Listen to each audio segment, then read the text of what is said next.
Salut à tous et bienvenue dans Social Blog sur i24 News, le magazine de la nouvelle génération du Moyen-Orient. Chaque semaine sur ce plateau, on scanne les sociétés et on en parle avec nos blogueurs. Et cette semaine, j'ai le plaisir d'avoir avec moi Myriam Shermer du blog Note sur Tel Aviv. Myriam a noté que vous êtes aussi désormais journaliste au Times of Israel.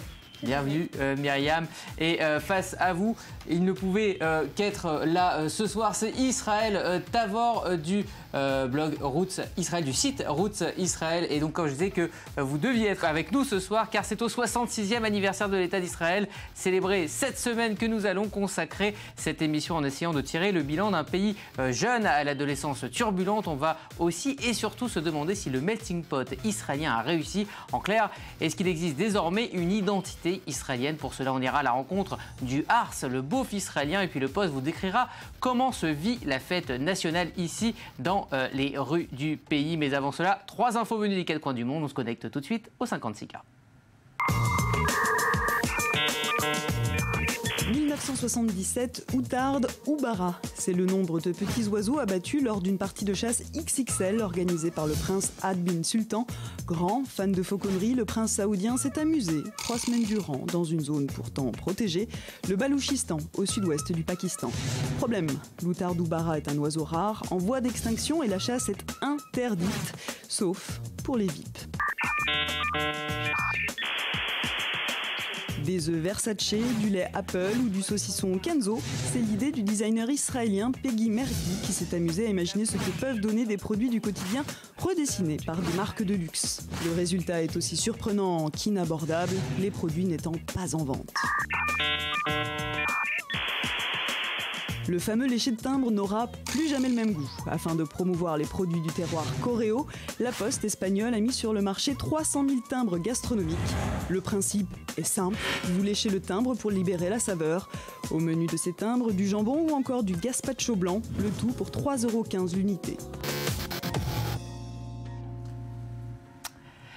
Myriam, votre choix parmi ces 3 infos? Les timbres, je pense, les timbres espagnols, je trouve ça rigolo. Bon, c'est pas forcément ce qu'on consommerait nous, mais je trouve que le principe est sympa. Et bon, plus personne n'envoie de lettres, mais c'est une bonne raison d'aller à la poste, d'avoir un timbre. Voilà, les saveurs partout dans le monde. Israël, votre choix parmi ces 3 infos? Moi, c'est le designer, l'artiste avec ses œufs Versace.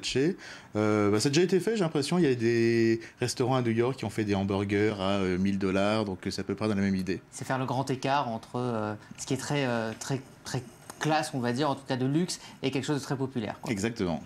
La France a son beauf, les États-Unis ont leur redneck et Israël a son ars. Le stéréotype israélien, vulgaire, mal élevé, révèle surtout la fracture entre citoyens venus des pays arabes, les séfarades, et les citoyens venus de pays d'Europe, les ashkénazes. Nous avons rencontré Hadi qui, à travers la poésie, a décidé de donner ses lettres de noblesse à la culture orientale, souvent malmenée dans le pays, plongée dans la culture ars avec le portrait de la semaine, et il est signé Ron Friedman.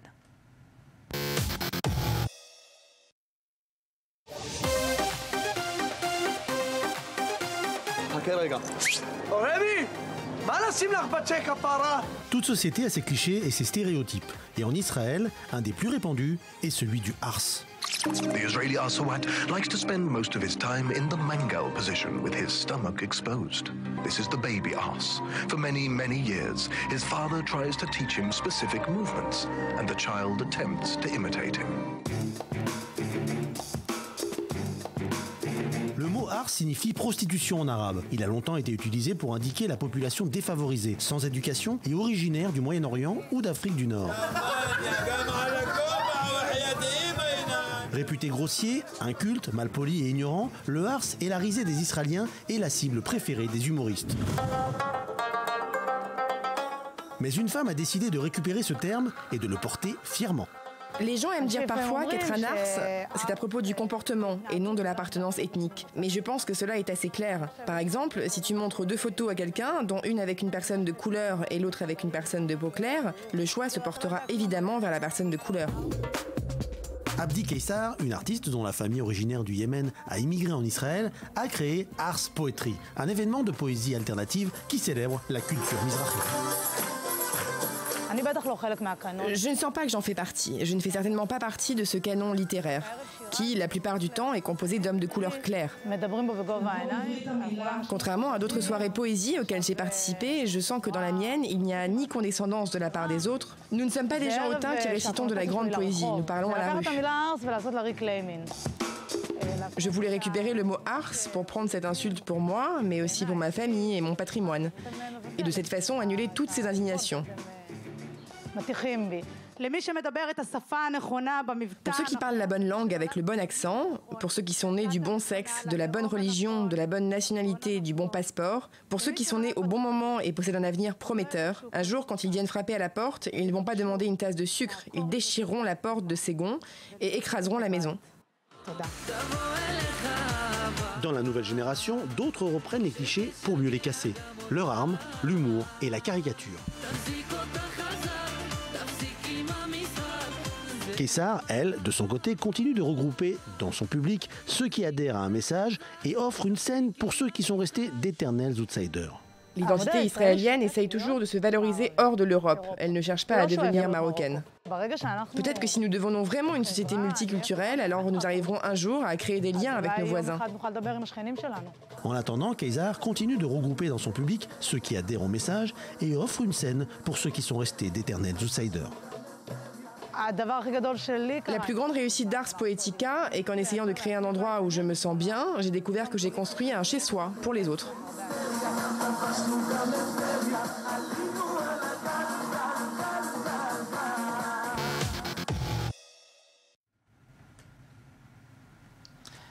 Alors Israël, si le pays a son beauf, est-ce que ça ne veut pas dire qu'il y a désormais une identité israélienne ? C'est un peu plus compliqué. Là, quand on regarde les Ars, ils ressemblent à peu près au beauf ou au redneck américain, c'est-à-dire le Marcel, le barbecue, la voiture qui fait des dérapages. Exactement, donc c'est à peu près la même chose. Pour l'identité israélienne, elle est encore émergente.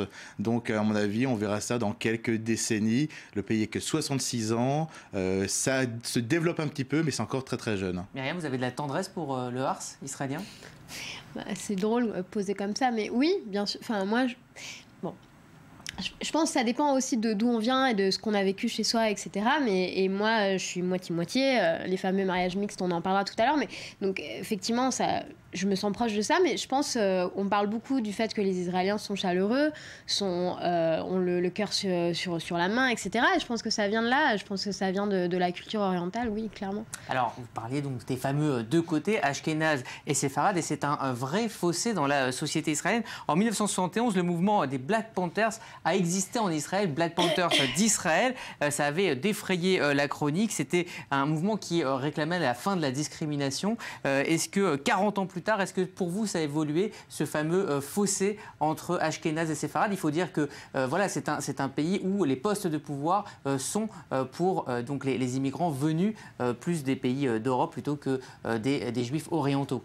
Je pense que c'est en train d'évoluer, c'est-à-dire qu'effectivement, la génération qui est au pouvoir, par définition, c'est une génération qui a un certain âge et qui était jeune dans les années 70. Et quand on regarde les films des années 70, il y avait encore les drames, l'Ashkénaze qui tombe amoureux de la séfarade et ils ne peuvent pas se marier, etc. Je pense qu'aujourd'hui, j'ai regardé les chiffres, on est à 30% à peu près des mariages mixtes, ce qui est beaucoup. Et je pense qu'il y a beaucoup de gens de notre génération qui sont issus de mariages mixtes. Et à mon avis, quand notre génération sera au pouvoir, ce sera déjà une image différente. Alors vous parlez de chiffres, justement, on va en regarder quelques-uns pris comme ça. Est-ce que, 90% des magistrats en Israël sont d'origine ashkénaze. Les revenus des ashkénazes sont de 42% supérieurs à ceux des séfarades. Et là, vous voyez les trois lignes. En haut, ce sont les revenus des ashkénazes. Au milieu, sont les séfarades. Et en bas, sont les arabes israéliens. Trois types de discrimination dans la société israélienne. Est-ce que, Israël Tavor, les choses n'ont pas empiré ou ne se sont pas arrangées, contrairement à ce que disait Myriam ? Il faut regarder les chiffres, ils ont été pris sur une période assez courte, 2001-2012. C'est une décennie. Ça n'a pas changé depuis 12 ans. Donc voilà, il n'y a pas eu d'évolution. Il faut regarder peut-être sur du plus long terme. C'est vrai qu'on revient de très très loin. Il faut savoir que dans les années 70, justement quand on parlait des mariages mixtes, c'était quasiment inexistant. Là, il y a une vraie évolution. Il faut voir vraiment sur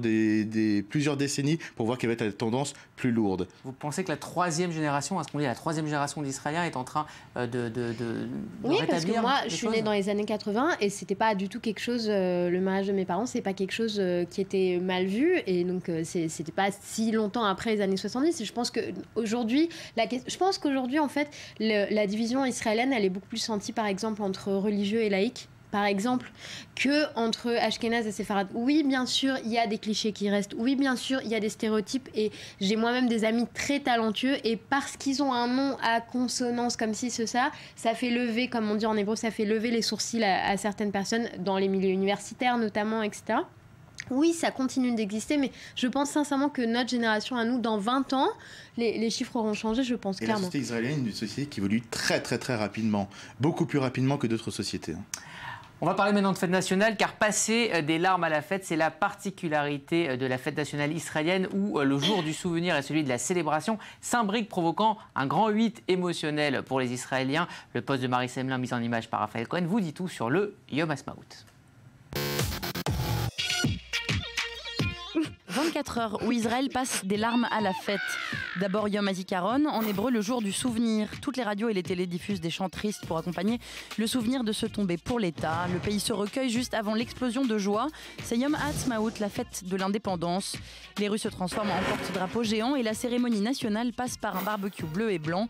Israël fête ses 66 ans. Juifs israéliens et nouveaux arrivants brandissent le drapeau. Plus qu'ailleurs, être fier de son emblème est une obligation nationale dans un pays où la communauté de citoyens est liée par l'armée et des ennemis communs. Entre le jour de la mémoire et celui de l'indépendance, le pays traverse un grand 8 émotionnel.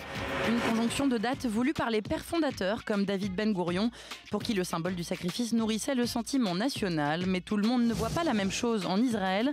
Et le même jour, une partie des ultra-orthodoxes brûle le drapeau étoilé, car pour eux, l'existence de l'État avant le retour du Messie est un péché. Idem du côté palestinien et chez les Arabes israéliens, mais pour des raisons sensiblement différentes.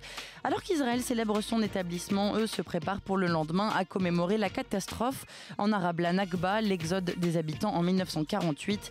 Le drapeau palestinien est brandi haut et fort, noir, blanc, vert, rouge ou bleu et blanc. Dans certains endroits du monde, le drapeau n'est qu'un bout de tissu. Ici, chacun veut le sien, pour le meilleur et pour le pire. Alors on a beaucoup parlé donc de drapeau dans ce poste. Est-ce qu'en Israël, on est obligé de se revendiquer du drapeau? Je vais vous montrer une image de deux manifestations différentes. Vous avez une manifestation de gauche pendant les événements de Rothschild, une manifestation de droite. Et le drapeau israélien est tout le temps présent. Est-ce qu'on est obligé de revendiquer, de sortir le drapeau avant d'arriver dans l'espace public pour pouvoir s'exprimer? Je pense que c'est un symbole très fort, effectivement, en Israël, et que chacun se revendique. Faut être patriote. Oui, la gauche se revendique le véritable Israël, la droite le véritable. Je pense qu'il y a aussi cette idée-là, c'est que les deux camps veulent emmener Israël là où le salut sera, on va dire ça comme ça. Et donc, effectivement, le drapeau va jouer un rôle. Et c'est quelque chose qu'on a du mal à comprendre, nous, venus de France, où le drapeau a été pris par plus la droite, voire l'extrême droite. Exactement, c'est en fait la volonté plus ou moins consciente en Israël de ne pas laisser tomber le drapeau, de le laisser uniquement aux extrêmes. Donc on l'utilise absolument pour toutes les raisons, on le met aux voitures. Donc c'est vraiment assez important de mettre en avant le drapeau pour toutes les couches de la société et toutes les tendances politiques. Y compris les 20% d'Arabes israéliens? Alors c'est plus compliqué bien sûr. Certains, d'ailleurs depuis je crois cette semaine, il y a un mouvement pour aider les Arabes chrétiens à rentrer dans l'armée. Donc ça c'est important. Dans quelques semaines dans Social Blog. Alors on va regarder une enquête qui sort chaque année pour Yom Ha'atzmaut d'Israël à Yom. Alors regardez les chiffres, 92% des sondés se disent fiers d'être israéliens, 83% disent hisser le drapeau pour la fête de l'indépendance et 74% des sondés pensent qu'Israël est un bon endroit pour vivre et 11e place dans le classement mondial du bonheur. Est-ce que les Israéliens ne sont pas trop optimistes, Myriam ? Non, je pense pas. Moi, je trouve ça très touchant. Ça me fait toujours très plaisir. Je pense que les Israéliens savent d'où ils viennent. Je pense qu'ils ont connu un statut de minorité persécutée dans beaucoup d'endroits. Donc, c'est avoir un pays, ils savent estimer la chance qu'ils ont. Ils sont contents d'être là. Et ils sont contents d'être là. Et je pense aussi qu'il faut dire que, on parle des Juifs israéliens, n'est-ce pas là le judaïsme, c'est aussi un nationalisme. Et donc, par définition, on ne peut pas dissocier les deux. Et donc, Israël, c'est pas seulement un État, c'est aussi une entité spirituelle pour beaucoup de gens. Israël, très rapidement. Il y a aussi un optimisme naturel, c'est-à-dire l'idée que le meilleur est devant soi et le pire est derrière. Chaque semaine, les blogueurs de Social Blog vous sélectionnent les meilleurs liens et c'est maintenant, et c'est le coup de clic.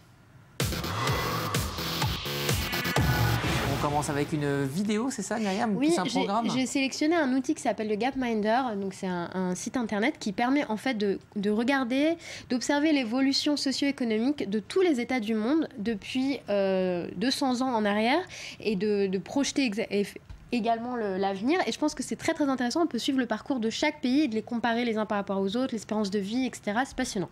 Très bien. Israël, votre choix? C'est un article de Time of Israel de Myriam qui m'avait absolument passionné. Je vous le conseille vivement. C'est justement la visite à l'ONU et la manière dont est présenté le conflit israélo-arabe. C'est très très intéressant et assez surprenant. Ouais, c'était sa petite fleur qui voulait vous faire, Myriam, pour terminer. Un article que vous avez donc écrit. C'est la fin de ce magazine. Merci à toute l'équipe qui m'a aidé à préparer. Merci à vous deux d'être venus et surtout à vous de l'avoir suivi. Les liens de toute l'équipe sont sur la page Facebook de l'émission. N'hésitez pas à nous y écrire, à prolonger le débat. On se retrouve la semaine prochaine, même heure, pour un nouveau Social Blog. Et d'ici là, restez connectés.